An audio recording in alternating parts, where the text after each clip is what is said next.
Hey, it's Mark. Welcome back to Single Car Garage.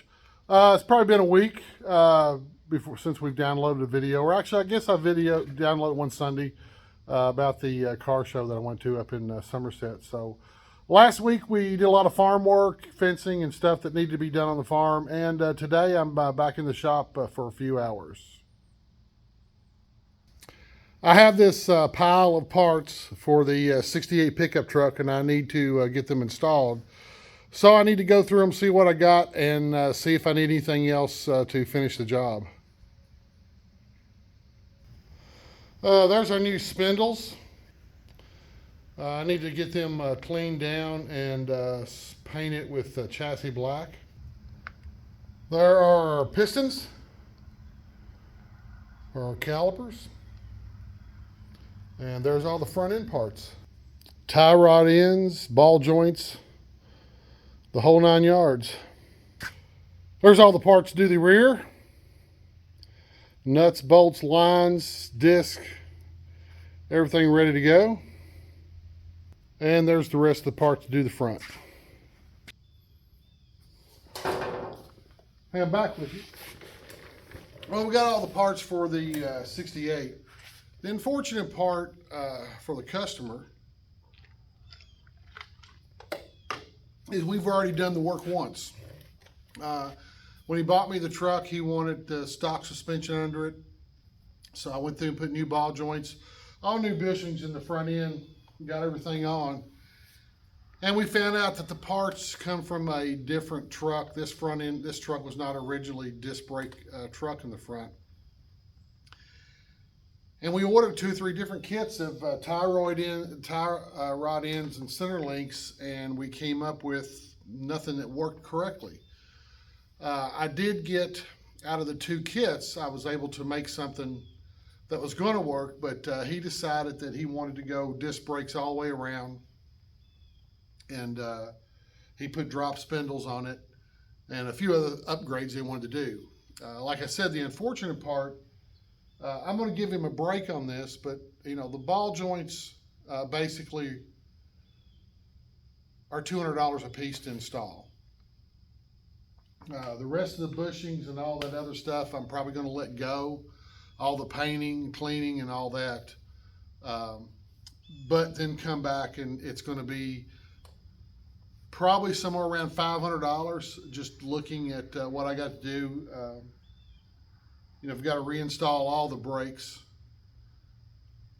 I've got to get ball joints installed because these ball joints, this is a kit from a company, the spindles do not fit those ball joints, so I've got to switch it all back out. So it's going to be, the original estimate for front and rear brakes and rebuilding the front end was $1,000.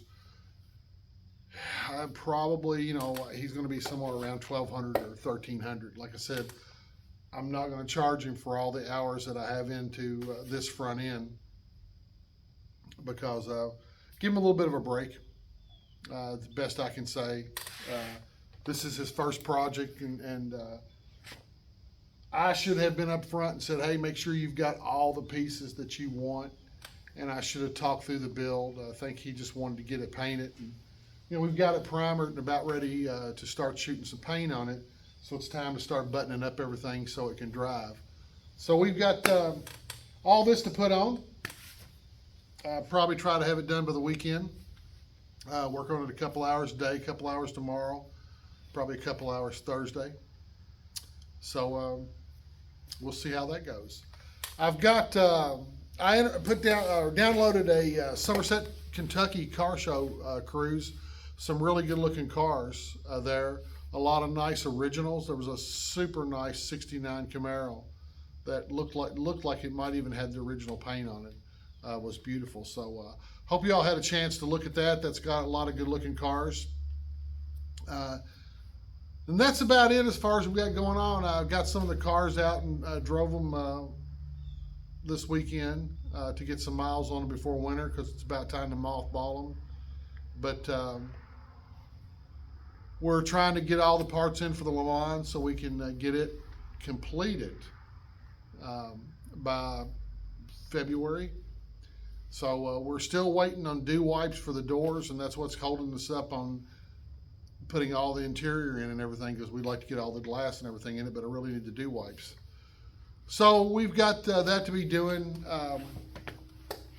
Christmas break, my daughter will be out of school, so we'll make another run at it then. Up to then, probably nothing else. So really, the 36 Ford, and this is my focus for the next month, to see how much of all this I can get done and get behind me. So hopefully this truck will be out of here. I've had it a couple years by spring, and we'll have that opened up. The 65 Impala, I talked to the owner on it. We're going to rebuild the motor. I'm going to send it out, and right now I'm working on finding a shop. I've got a couple in mind. I need to talk to them, find out what's going on. Probably do that today so I can get that motor pulled out. I made a deal with him because I need the car out of the shop and I really wanted it gone. I told him, if I'll pull the motor and put it back in if you'll let me pull the car out and let it sit outside under a tarp. It's not going to hurt it. It needs to be painted anyway. But my suggestion was him, get it running, let it drive it for a while. See if you want to go the rest of the way. I think it's going to cost him somewhere in the $15,000 range to get this thing painted, because it needs a new quarter panel on it. And it's got a front end's beat up, going to need some new parts there. Grill's beat up, going to need a new grill. Both fenders have rust in them in the front. They need to be fixed. Rear fenders are pretty good. One of them needs to be replaced. Floor pans and all that's good, but it needs to be stripped down and painted. Yeah, I think it's going to cost him $15,000, and I bowed out of that job. I'm going to concentrate on what we've got in our shop to work on. We've got the Buick, which sometime between now and Christmas, we're going to have one day devoted to it and get all the lines on it so we can get it running and driving. I've got all the brake lines, all the fuel lines. We just need to get them put on there. Once they're put on there, car's running, it should be going on its own, and we'll be able to drive it around some. So I'm pretty excited about that. I'll get some wheels for it. Right now, I'm going to leave it a column shift and drive it a little bit, probably for a year, because I have enough stuff I want to work on before coming back to that. And I'm going to search out a good Buick engine builder, because I'd like to plan on keeping that car, and I'd like to get it up somewhere around 345, 350 horse. I think that would make it pretty good, and it'll eventually probably end up getting the suspension treatment that my daughter's 64 Le Mans got. Once we get the Le Mans done, I get to drive it, I'll critique it and see what I like about what she did and what I didn't, and make some adjustments from there. So that's what's going on. When I start working on this, I will certainly do a video. This is kind of video to catch up what we've been up to. So got all my parts separated, so now it's time to go back to work. So let me get a few tools, and then I will come back and probably start a new video on this. Come back and see me.